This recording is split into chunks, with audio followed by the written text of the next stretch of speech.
Good morning, everyone, and welcome to Conversations with Annassa. So happy and honored to be here with you. So let's begin with a meditation. Take your attention inside.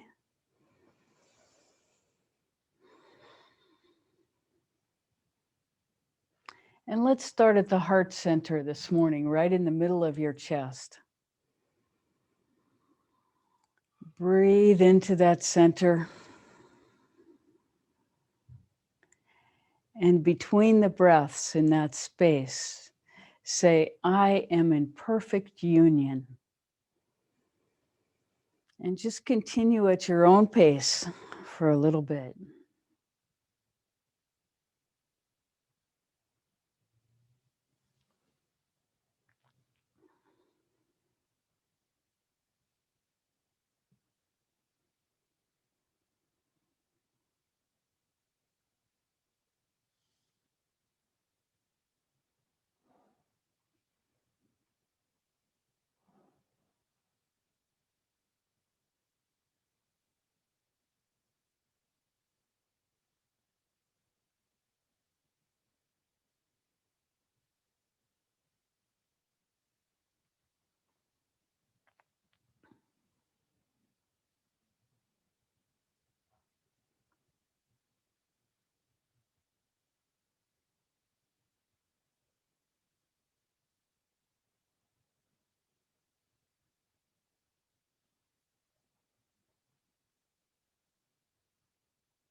When you're ready, drop your attention down just below your belly button and say into the space between the breaths, I am in perfect union.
When you're ready, drop your attention down to the tip of your tailbone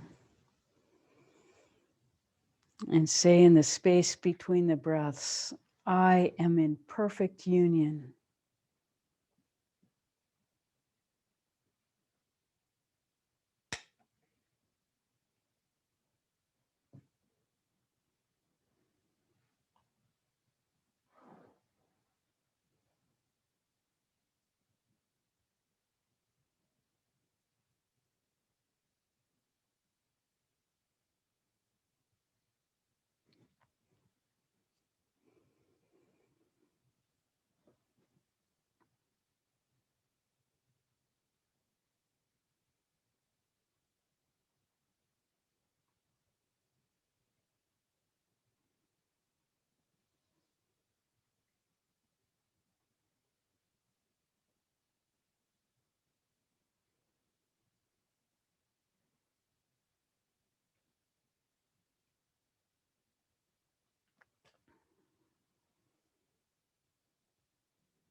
When you're ready, gently allow your energy to rise up to the throat center.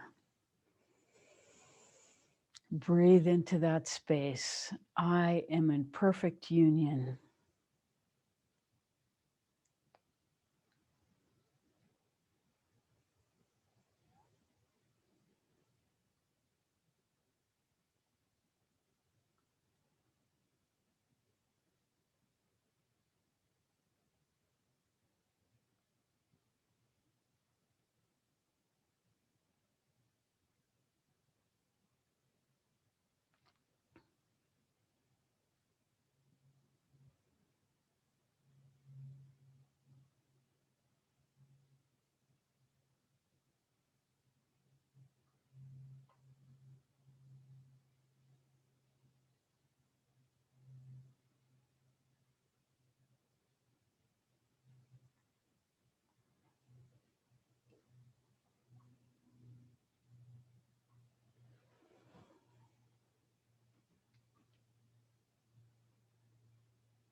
Gently allow your attention to rise up to your third eye, behind and between your eyebrows,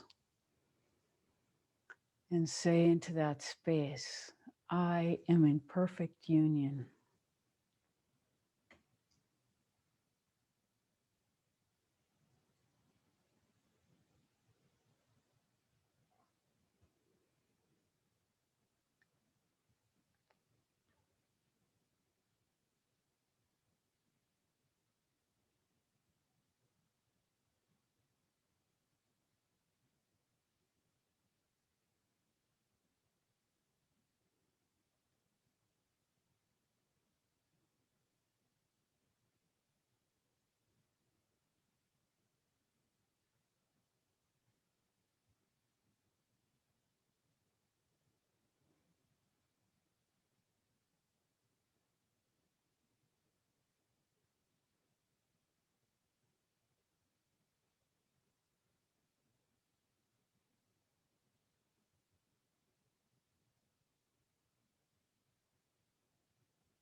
Now gently allow your attention to rise outside the top of your head and to the top of your aura, the space where your fingers would touch if you made a halo around your head. Take your attention to that space, and between the breaths, I am in perfect union.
Gently bring your attention back just below your belly button.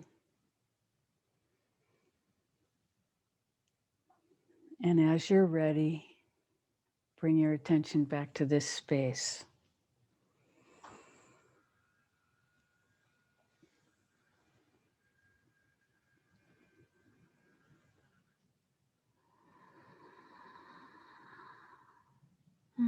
Welcome.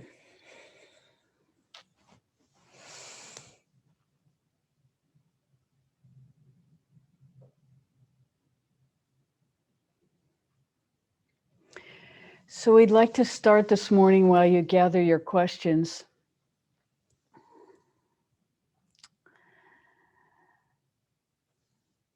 with a little talk about self-forgiveness when you misinterpret any particular information that comes to you through your expanded awareness in participating in meditation.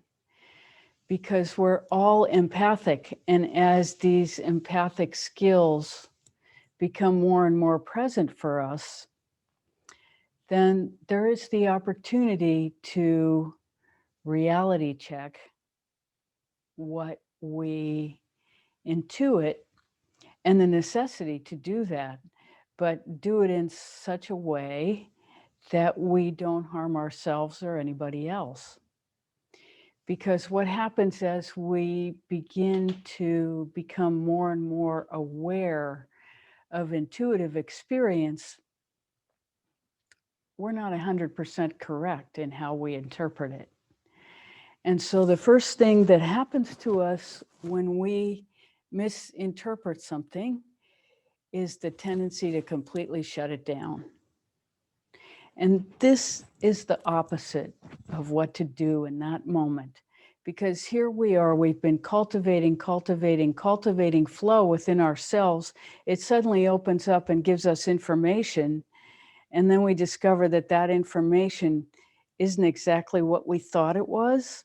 And so we tend to reject ourselves. And that's the exact wrong thing to do in that moment.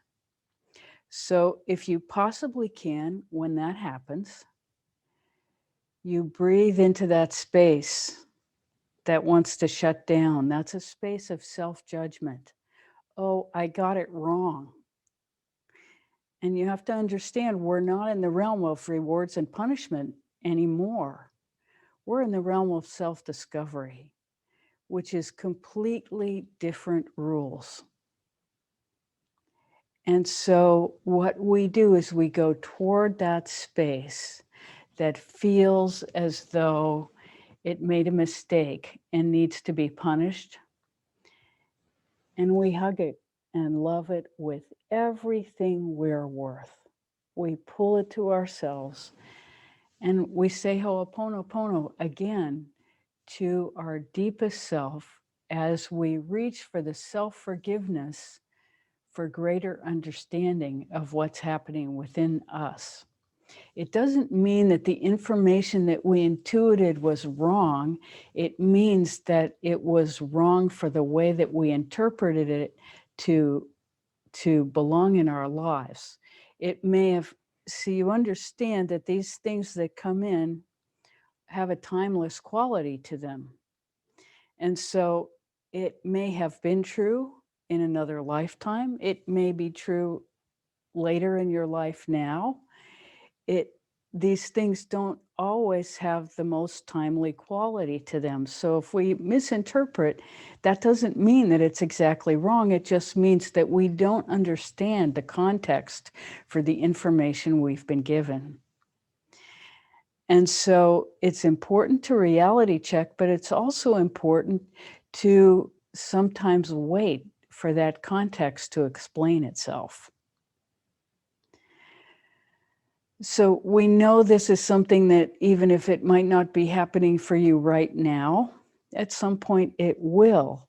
And so we want you to have this information so that you don't shut yourself down just as you're starting to get going.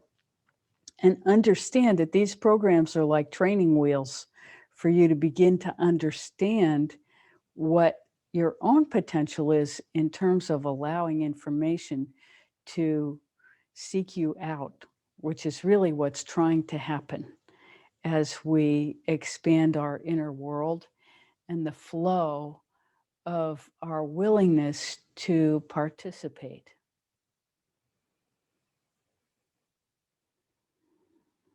So we hope this information is helpful to you, and we completely welcome your questions.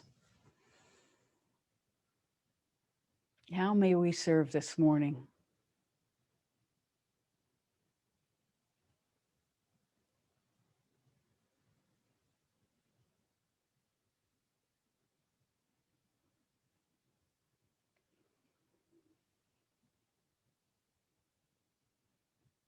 Yes. Can you talk about the body's ability to consume a virus without showing any symptoms and or passing it to others? Is that possible? Paraphrase. So the question is to talk about how you could have a virus in your body, not have symptoms of it, and not spread it to other people. Is that Without showing any symptoms and or passing it to others. Talk about the body's ability to consume a virus without showing any symptoms and or passing it to others. Is that possible? certainly we know with this coronavirus that there are numbers of people who have very minor symptoms or symptoms that they would not pay attention to normally, who do pass on the virus to others. How is that possible? It's possible because they have very healthy immune systems that can deal with this virus, and they don't have other challenges in their body that are consuming their immune system resources. And this tends to correlate with age or with physical disability. How is that possible? Well, we're seeing it demonstrated, and that's one of the reasons that the current lockdown in Oregon is probably a good idea.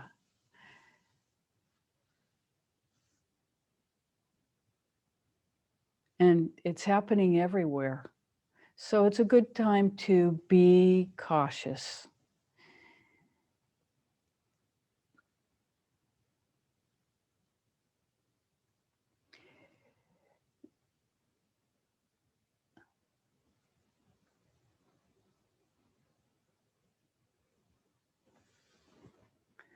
We hope that answers your question. How may we serve further?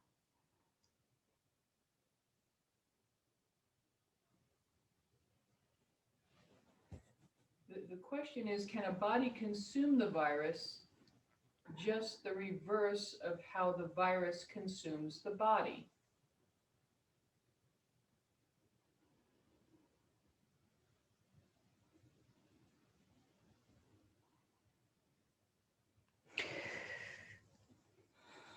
So, the quest of any virus is to replicate and survive. This is the quest of any virus, same with bacteria. It's about survival. And so, the way viruses work is that they take over, especially an RNA virus. RNA is the messenger in the body's creation of DNA. It uses RNA to transcribe the DNA, and then it makes more DNA from the RNA. So the RNA is the messenger virus, and so it can co-opt a cell in the nucleus of the cell, which is the we could call it the brain of the cell. There is DNA and RNA, and a virus can co-opt the replication mechanism and use it to replicate itself. And it does that because it wants to survive. And successful viruses do not kill the host, because then they can't survive. And so this is not really a successful virus, which is why it will eventually die out.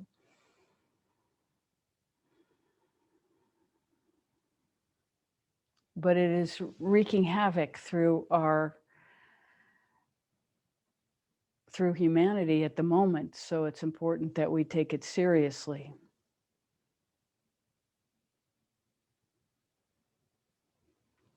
Is it possible to consume the virus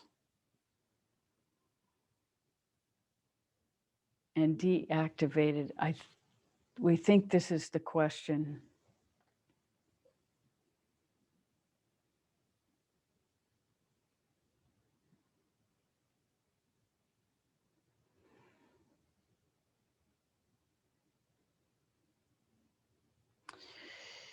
You know, we're going to sidestep this a little bit, because the way that we have been addressing the virus is to address the virus directly and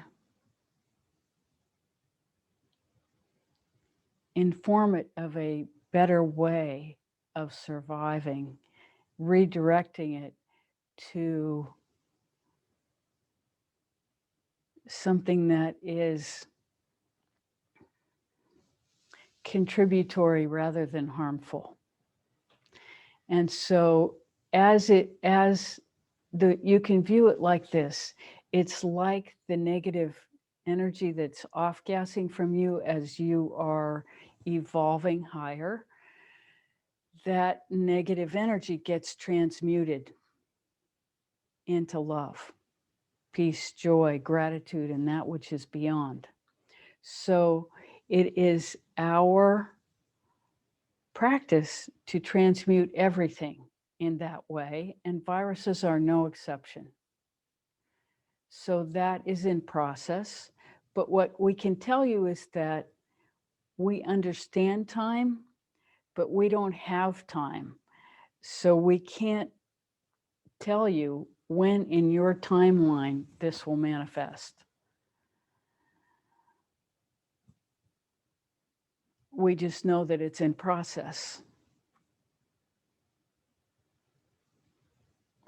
So this is the way we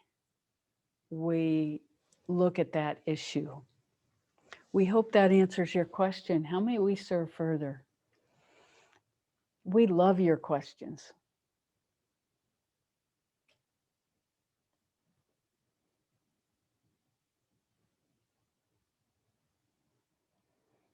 And we want you to know we're very happy to interact with you one-on-one in this Zoom.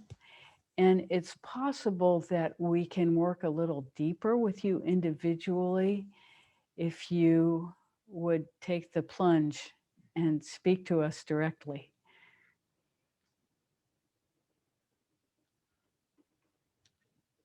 But we understand reluctance to do that with an audience. So that's fine. We just want you to know it's there in case you want it.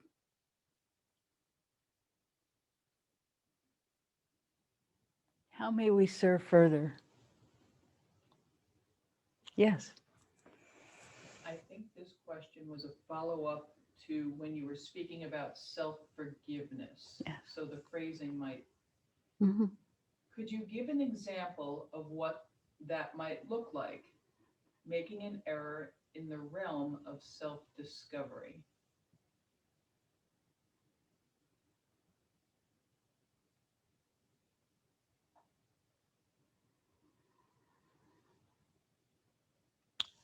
Well, it can look like this. It can look like downloading some information that you feel, and for us, a key clue that it might be being co-opted by some other agenda inside us is there will be some urgency felt by you that you must share this information with another person right now. And usually the urgency is a key that maybe you should self-reflect a little bit further. And so an example of an experience of that.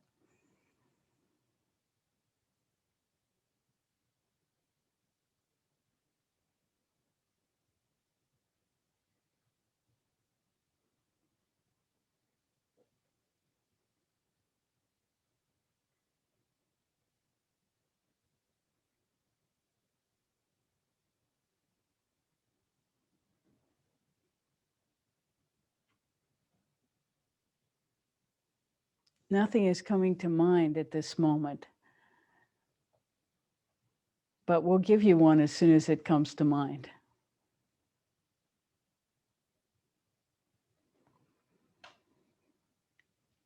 And the truth is, life will give you some pretty quickly as you start to experience your own intuitive capacity. And so the reason we're sharing this morning is because we want you to be prepared for when you're wrong and understand that being wrong is not necessarily wrong. It's misunderstanding context. Because some information comes to you because it's for you, it's your deepest inner letting you know what needs attention inside yourself. And very often you might identify that with somebody in your life that you have some relationship with, and you might just misinterpret in that way.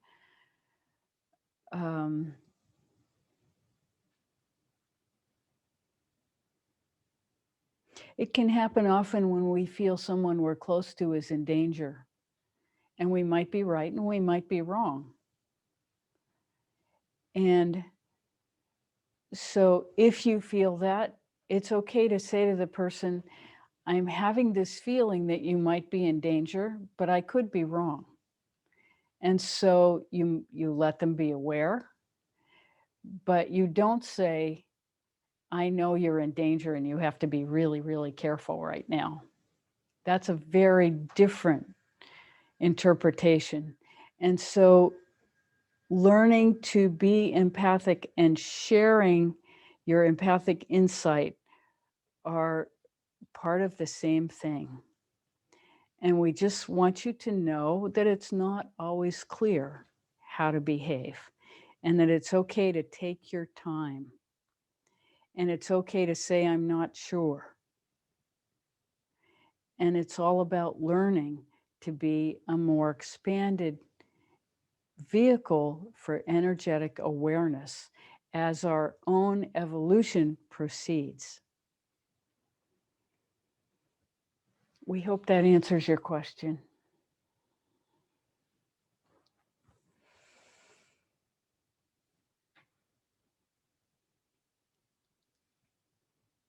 Yes, perfect, thank you. Hmm. Can you speak more on the fourth dimension? Mm. So the third dimension is where we're living now, this arena of rewards and punishment, and it has everything to do with matrix of belief. So the matrix of belief in the third dimension is that we do everything with our attention outside of ourselves, looking for external reward and avoiding punishment. So we seek pleasure, we avoid pain, and this makes a cycle of a life cycle, a daily cycle where we're putting out our energy all day to get something back to sustain us. And we're working in the rewards and punishment arena. As we begin to move toward fifth dimensional awareness is when our foundational understanding is that we live from abundance in complete unity with our environment as a whole. So we understand our interdependence on the earth, and we are in constant communication and flow with that interdependence. And from that awareness manifests an abundance all by itself. This planet is quite capable of taking care of every human being on it if we treat it with love and respect. Because we're not treating it with love and respect, we're getting something else back. That something else that we're treating it with is coming back toward us. So we cultivate love and respect toward everything, every person, every action that we undertake in our lives is undertaken from the field of love and respect, and the understanding that being in perfect union, in perfect alignment with divine source, allows us to participate in flow itself. And in this flow, there is abundance. So that's third dimension, and that's fifth dimension. And also in this flow of abundance, there is the understanding and the room for people to grow. And as they learn to participate in this flow and they come into union with their purpose, their blueprint for this life, then no one has the same purpose as anyone else. So there is absolutely no need for competition in the fifth dimension, because your alignment is automatically going to land in the space where it can serve the whole the best. And so all this is already taken care of when we behave from the flow of our union. And so this is why our meditation practice, our spiritual practice, is cultivating the awareness of this union so that we can participate in the flow. So the fourth dimension is the transitional dimension, where we bring ourselves with Ho'oponopono into the fourth dimension, and we actually transmute the third dimensional energy into the fifth dimensional energy, which is where we take our problem feelings, any difficulty we take inside ourselves, we bring to whichever energy center is, whichever energy center is resonating with the response to what needs to be healed within us. When we address it with Ho'oponopono, we are in the fourth dimensional transition phase between third dimensional information and fifth dimensional flow. So we notice some constriction inside ourselves, And we identify it by labeling the emotion, which makes it more clear to us. And then as we begin working with that emotion with Ho'oponopono, very often that emotion will shift. It might start as anger, and then it might go to rage, and then it might go to fear, and then it might go to shame. Might do all of those things as we say Ho'oponopono. And then at a certain point, it just gives up. And then there's flow. And that flow is what we're after. And so whenever we notice a constriction in ourselves, doesn't matter where it is, it's an invitation to us. It's a gift to us from our inner that says we have work to do resolving this into flow. And so it's not something that we want to suppress or make go away or even demand to resolve itself in a particular time frame that we think is appropriate.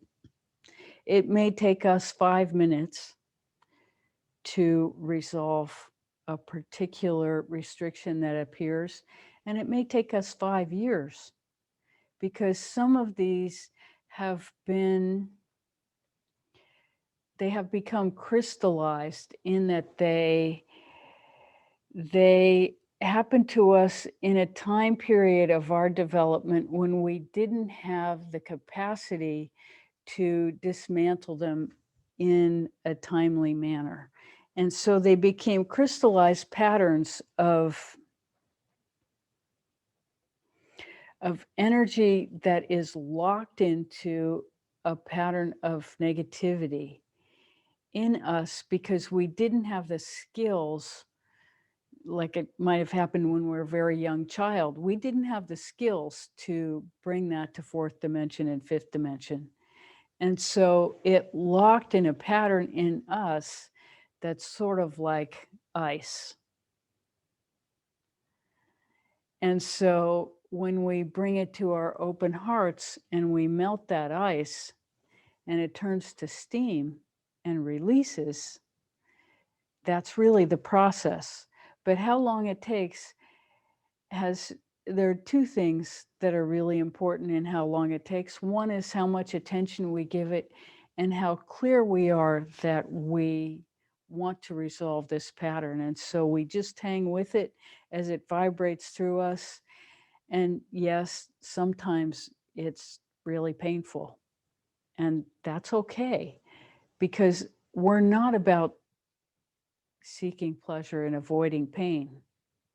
We're about really, really getting to the depths of what it is to be a free human being. What liberation truly is inside of ourselves. It has nothing to do with anything out there. And so we're willing to do whatever it takes to dissolve these crystallized patterns. And we understand that the longer it takes, the deeper the pattern, that's not a curse. That is a gift. That's a gift to really delve deeply into ourselves and dissolve something that has been keeping us from experiencing ourselves as the pure love, peace, joy, and gratitude that we are underneath that crystallization.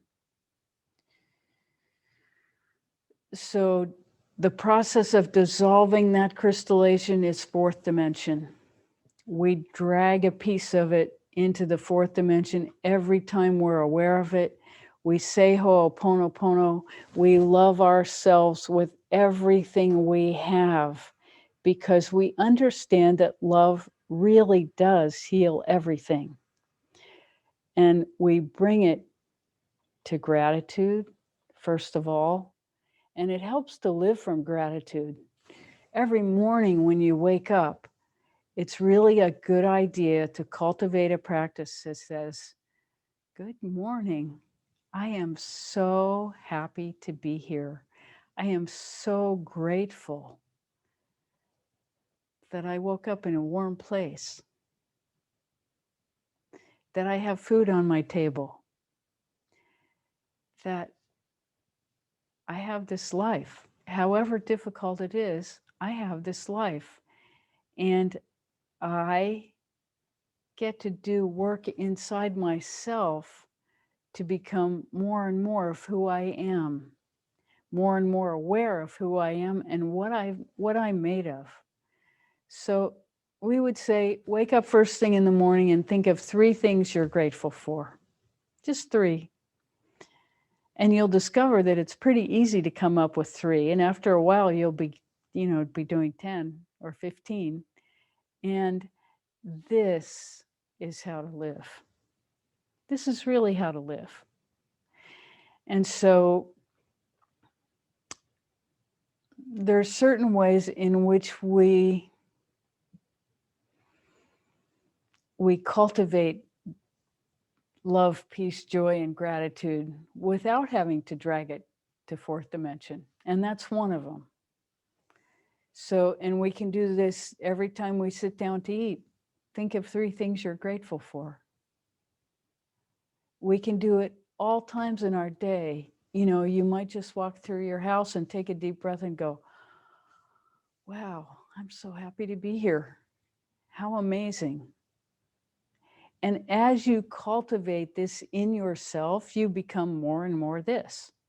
We are what we put our attention on. If we focus on blaming everything and everybody out there, then our energy will be fragmented. It will be out there, blaming somebody else for whatever it is that we think we should have control over. And so that doesn't go anywhere, it just goes out. And most of the time it doesn't come back in any good way because we've sent it out with our disappointment and our feeling that we don't have. And, there's enough of this in life. We're here at this moment communicating with each other because we understand that there is more available for us. And we want that because we've had enough of the other. And so being here is about cultivating the love, peace, joy, and gratitude that is going to bring us into that which is beyond, which is 5th dimensional awareness, which it's very hard to talk about because we don't have the language for it, because we don't live from it yet. And until we begin to have that experience, and then the language will accommodate the experience. And so all we can do is point to it. But this is our true job in being alive at this moment, is to cultivate this experience. And the reason we keep getting put on downstay is to give us the time and space to really understand, to really turn our attention inside and forget about all the kerfuffle around us and deeply, deeply, deeply cultivate that which is truly real. And there's nothing more real than love, peace, joy, gratitude, and the field which is just beyond. Which, if we can keep our sights trained on that, anything can happen. Like the whole collective of humanity can gather and move to that. That's what we're really about. How may we serve further?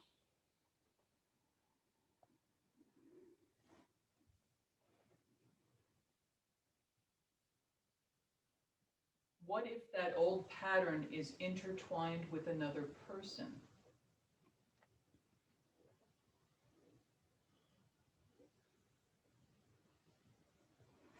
So the question is, what if that inner pattern, and we're assuming that it's the crystallized patterns that we have inside ourselves, is intertwined with another person? And the truth is that we deal with the other person in the unseen as well. Because when these patterns, these deep, dark patterns in us, involve another person, usually it's, in our experience, something that happened when you were a tiny child and you had no control. And not only that, you were completely empathic and didn't understand what was yours and what was theirs. And so you have these experiences that are very, very confusing emotionally because you feel everything all over the spectrum and don't have any language or very often any particular vision of what actually happened to inform you about what it is that needs to be healed. And so, yes, there are other people or another person entangled in this. And the thing to do is to, first of all, assume that everything's yours, because your experience of it is that it's all there inside you. There's nobody else in the moment that you are experiencing the crystallization of this pattern beginning to melt. There is no one else present. So in that particular field, as you're beginning to work through the resolution of a deep pattern that involves others, you understand that the crystallization inside you has also crystallized that person and who they were at that moment of the, we'll say, trauma and usually drama that happened, that crystallization in that moment is who they were in that moment. And by now they could be somebody completely different and totally unaware of that moment that you experienced. So there's nothing to be done in regards to any other that you experience as these patterns begin to resolve. And you have to be very, very careful as you dismantle these. And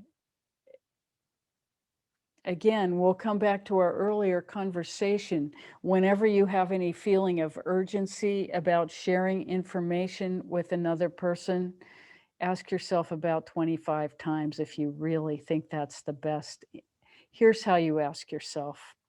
In the context of the highest best, and you understand we are committed to bringing the best out of ourselves and the best out of everybody else in our lives. In doing this work, this is the safest commitment we can make to our own evolution, is to bring out the best in ourselves and bring out the best in everybody else we interact with. So in that context, as these things begin to evolve and you experience the information of maybe something that happened decades ago, and you may recognize a face at some point.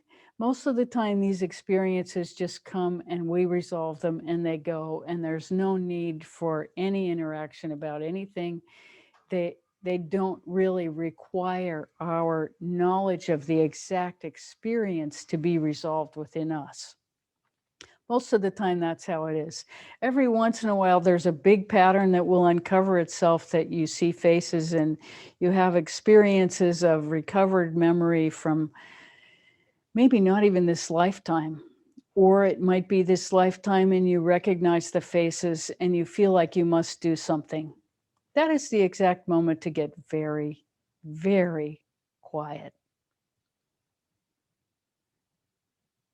and wait. When we respond to inner information with agitation that we express outward, especially if we think somebody is responsible for creating that negative pattern in us, it's best to just be quiet and not say anything for a long time. And in this context, therapy can be helpful. It can really make working through a pattern like this faster if it's deep and there's information that you really, it's kind of earth shattering to uncover in yourself. It's good to get help. And so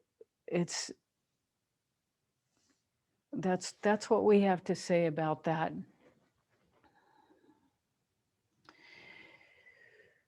And so we'll add this, that when we are resolving these deep patterns, if we feel the need to speak to another, it's a good time to carefully phrase what we want to say and say it in the Annassa temple. Because in going to the Annassa temple, we're recognizing that we're trying to heal a pattern in ourselves. We're trying to understand it more. We want to deliver information to someone else. And so that's a very safe place, because in the Annassa temple, we are protected. It's about our own growth and our own communication with others. And we speak to their higher selves from our highest self. And from that, in that place, we can really resolve a lot of this without ever making a peep into the outer world. And in that way, it's very clean. We just dissolve it.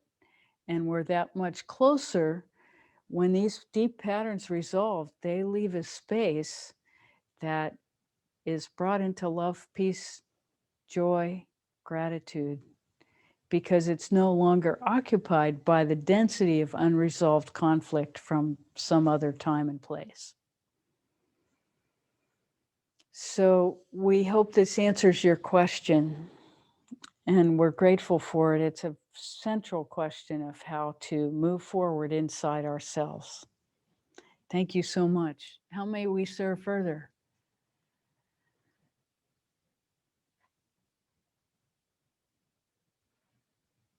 How do we know when to trust our intuition? Well, this is really what we were talking about first thing in the program. How do we know when to trust? First of all, is if we have no attachment to the outcome, then it's pretty safe. That's pretty safe. And so you have to look, does how this information turns out have any impact on me? Am I trying to prove something? Am I trying to show somebody something? You know, these are important questions, because you want your personal integrity to be there. You're cultivating your personal integrity. And so, what is personal integrity? It's not about being right. It's about being willing to be wrong. It's about being willing to take feedback. Personal integrity is everything about cultivating the flow itself. And we accept ourselves as quite capable of making mistakes. And we try to minimize the impact of those mistakes by examining everything from the perspective of our personal integrity, and the perspective of my job is to bring out the best in me and the best in you. And as long as we keep ourselves committed to these principles, then we begin to experience our personal integrity as something real and living inside us. And it has everything to do with cultivating that alignment. They are one and the same. And as we get stronger and stronger in that, then the need for positive reinforcement from outside becomes less, which can be a gift and a curse. So we have to examine everything from the context of, will this bring out the best in me and the best in them? And so make no mistake about it, this is about self-empowerment. Because self-empowerment is nothing more than the capacity to love every part of ourselves. All parts are welcome. There is nothing inside us that need be rejected. Brought into love, peace, joy, and harmony, yes. Rejected? No. We love everything. All parts are welcome. We want to know our own darkness with so much intimacy that it's no longer an obstruction, but an ally. This is our job. We hope this makes sense. Thank you so much for the question. How may we serve further?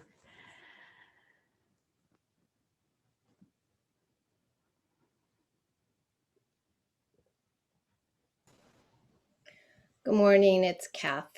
Good morning, Kath. How wonderful to see you this morning. How may we serve? I have a question about the Annassa temple, and it's helpful because it had just come up that it seems to me that generally its context is used in reference to conflict resolution and problems and difficulties that we can't resolve directly. So my question is, can we also use it to share positive connection with somebody who we can't directly communicate? And for context, my brother-in-law, my sister's husband, who I've known for over 50 years, he had esophagus cancer. It's now metastasized and is all through his torso, but primarily in his liver. And so he's actually going into hospice today. And I'm not going to be able to talk to him. And our feeling is, I mean, with my sister going through this, that she's pretty clear that this is a short-term situation, that he's really in transition at this point. So can I also use the Annassa temple to share with him, the pleasure I've had in knowing him and the things that I've treasured? Or Absolutely. is that okay? Okay. I didn't know if there was another way to do it, or...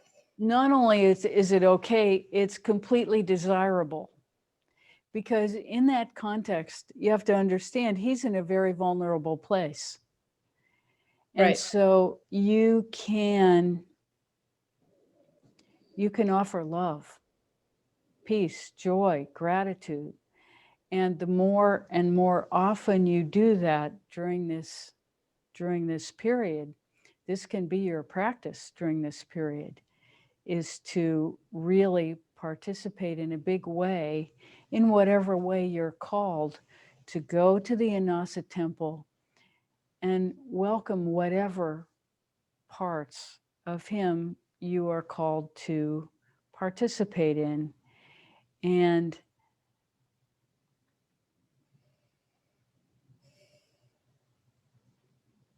you can deliver the information that he is headed to love, peace, joy, gratitude, and that which is beyond. That's what's on the other side of that veil, the white light. So you can encourage him to allow the process of going into the light to be a joyful one. And however you do that is completely, completely fine. There is nothing wrong that you can do in that setting. So be at ease, go there often. It's your spiritual practice or a big part of it for now, and completely, completely, completely offer everything that you've learned. Love, peace, joy, gratitude. This is an opportunity to participate. Thank you. You're completely welcome.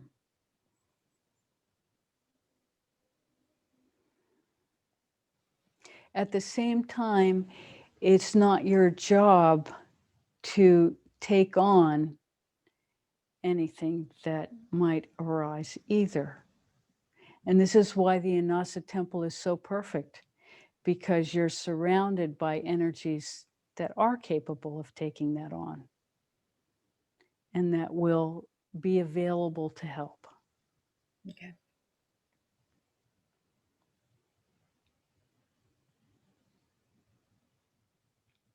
How may we serve further?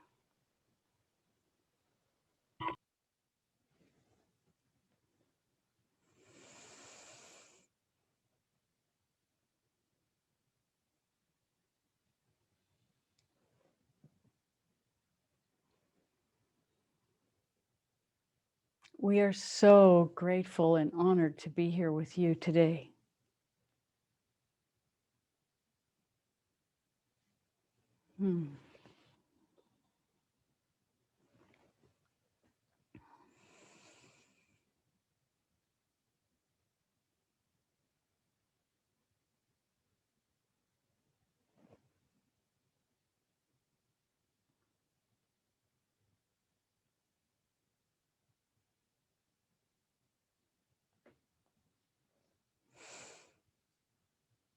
We enjoy silence as much as speaking, so we're happy to sit here in this with you.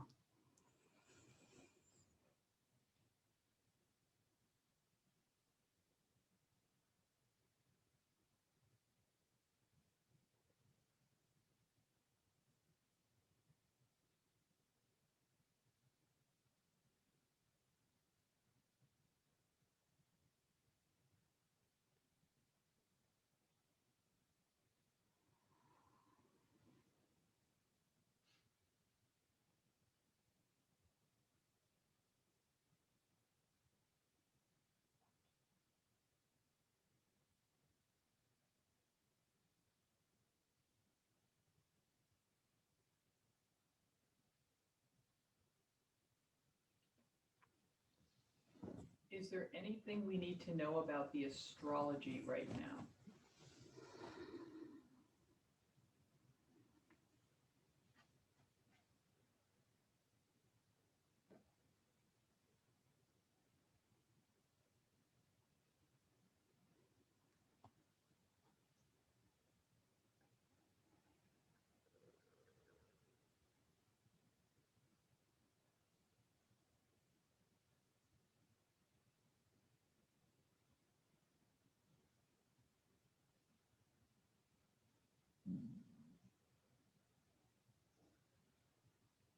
The answer is probably yes, but we're not aware of it at the moment.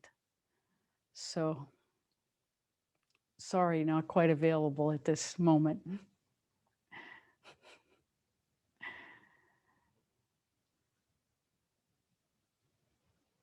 We can tell you that yesterday was the dark of the moon. And so it's a good time to not start anything new for the next 4 days, just in general. And it's also a good time to be a little bit quiet, just in general right now.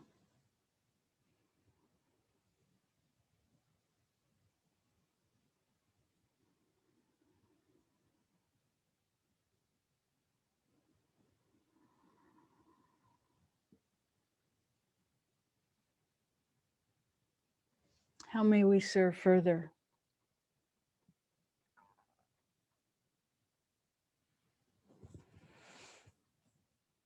So we're going to say another thing we've noticed this morning, and that is it's really important as part of inner growth to really be completely honest in every moment. And honesty is a part of the integrity that we're cultivating. And there's a temptation as we go along and have access to more and more information to sort of make it up. If we don't know in the moment and somebody asks us something and we think we should, and we'll say, don't do it. Because understanding what you are experiencing internally as you become more and more empathic and more and more aware of information that's available.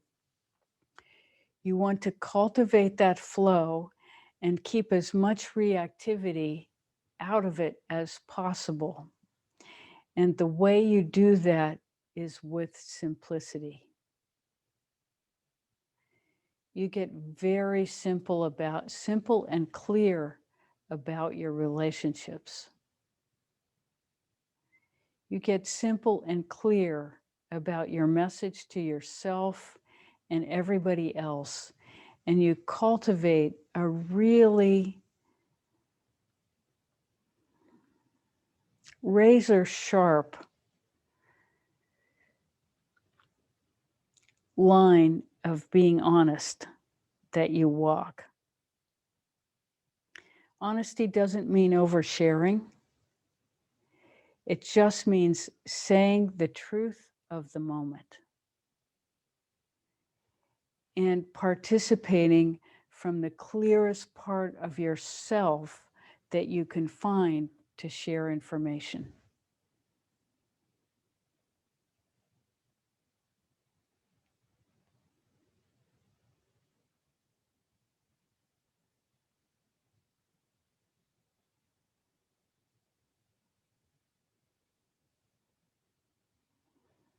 Our job is to empower you to become the clearest and finest version of yourself that is possible. This is why we're here.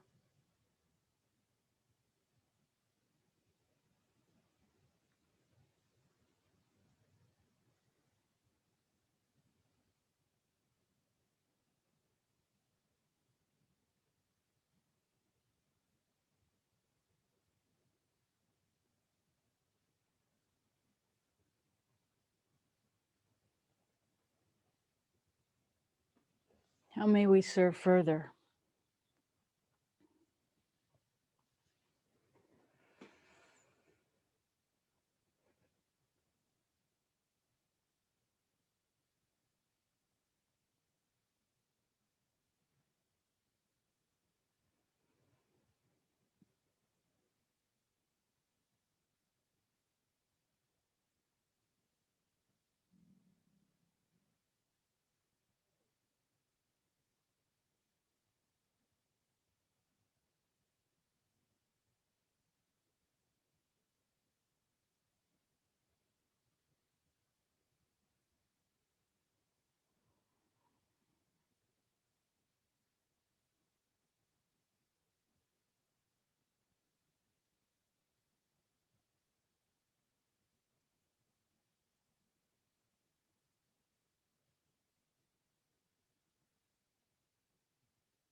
So I guess it's time to meditate.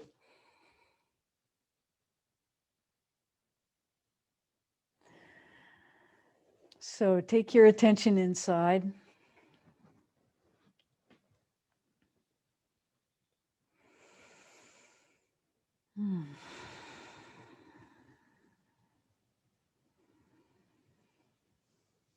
And we love this mantra, I am in perfect union.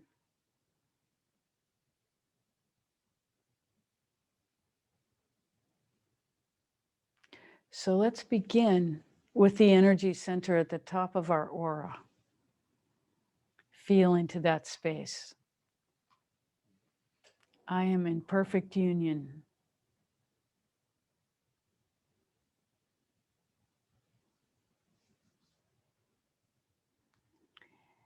And now feel down to the energy center that's underneath the earth.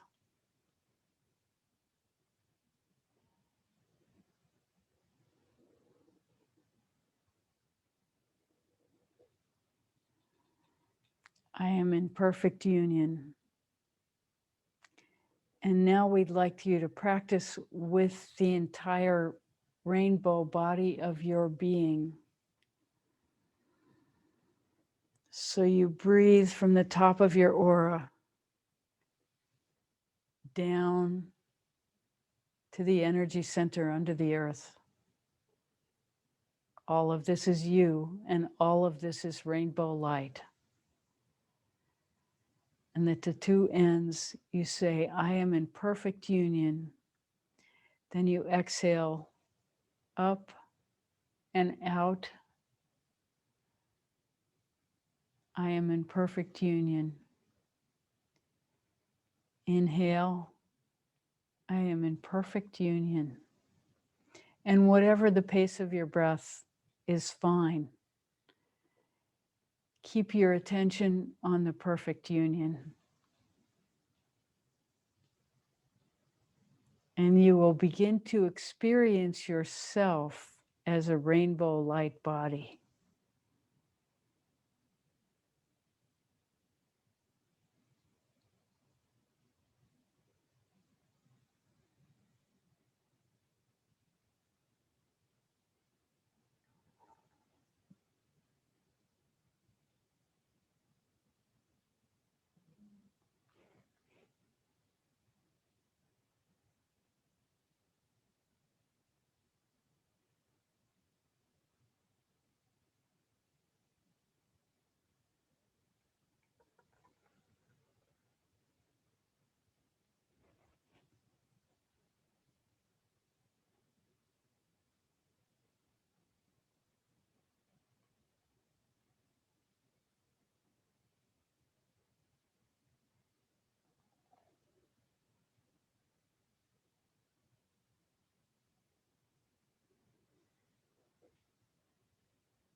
As you're ready, bring your attention back to this room. Thank you so much for being here today. We've completely enjoyed our interaction with you. So much love to you. Till next week.